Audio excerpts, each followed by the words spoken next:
Another day, another vlog, another update tayo guys. Nandito tayo ngayon sa may Cavite Street, Barangay 167.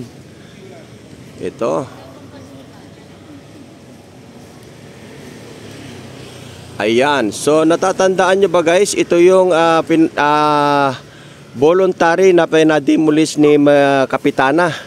At ito hiniling niya mismo kay Mayor Isko Moreno, no?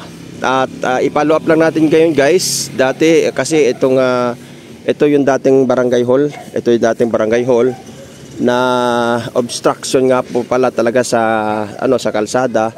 So ngayon ang istorya nito ay voluntary na pinademolish mismo ni Kapitana.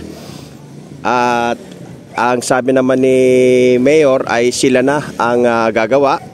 Dahil magastos, unang-una matrabaho.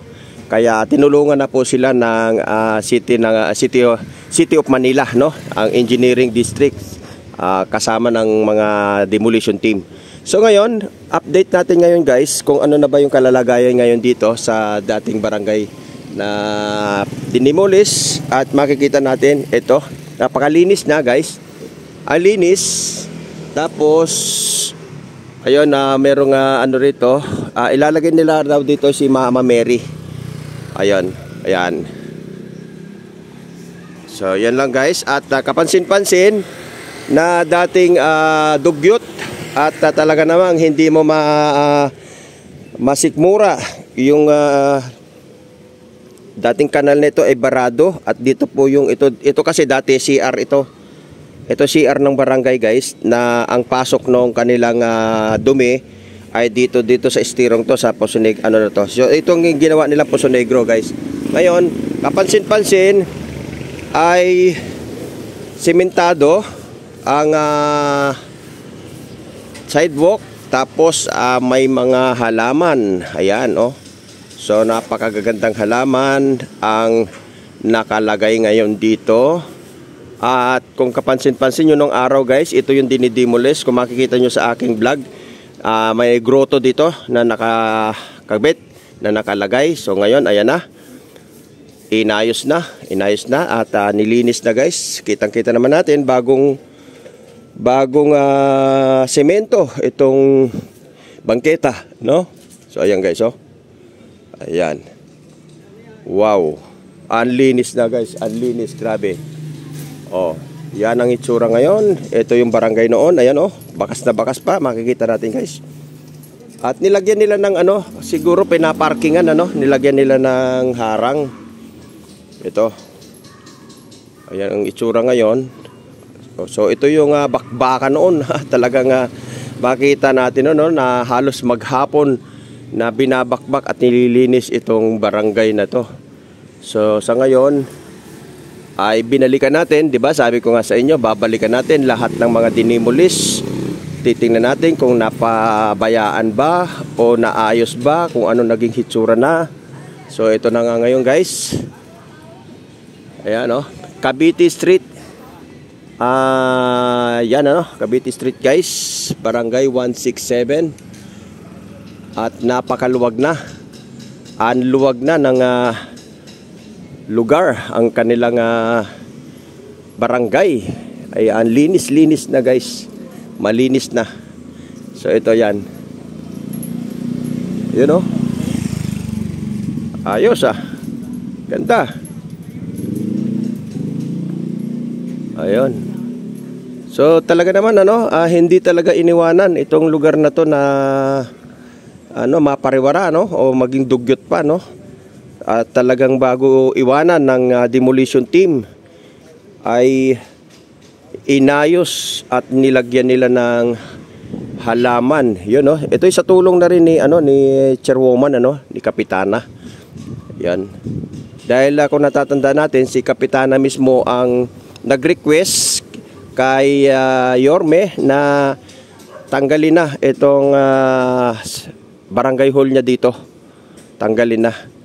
At yun nga, ang sabi nga niya, sila na lang daw ang mag-demolish, pero sinabihan sila ni Yorme na wag na, kami na, dahil matrabaho, magastos. So para wala na kayong magiging problema pa, ang City of Manila na ang gagawa. So ayan na, at kung matatandaan natin, talagang pinasyalan pa ito ni Yorme, no? Pinasyalan niya talaga dito guys, bago ito i-demolish ay pumunta mismo, sinaksihan mismo ni Yorme bago baklasin itong barangay dito. Ayan, no? Ayos na, malinis na, malinis. So yung kay Mama Mary, ilalagay lang nila doon guys, katapat nito ni ano. Ayan, no? At inaay. Ano sir, patuloy ang pag-ayos nyo, no? Oo, hindi, maganda naman. Maganda. Sinong nag-simento niyan? Kayo na? DPWH. DPWH din. Bago nila iniwanan, talagang malinis talaga, no? DPWH. Yung bara dito, wala na. Dati dito ang CR, di ba? Dati dito ang CR, guys. So makita natin, ayan, oh, may dumadaloy na tubig, oh. So ibig sabihin buhay yung yung kanal. Ayan. At ito na ngayon yung itsura.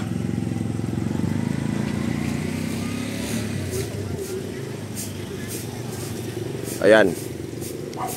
Yan na ngayon yung itsura guys, yung dating barangay noon na sagabal at talaga namang obstruction, no? At ito na ang kalalagayan ngayon. Napakalinis na, napakaganda. Ayan. Yun nga, narinig natin, no, yung isang sa mga residente rito na ang DPWH daw po talaga ang gumawa nito. At hindi nila iniwanan na yung mga basura. Ayan.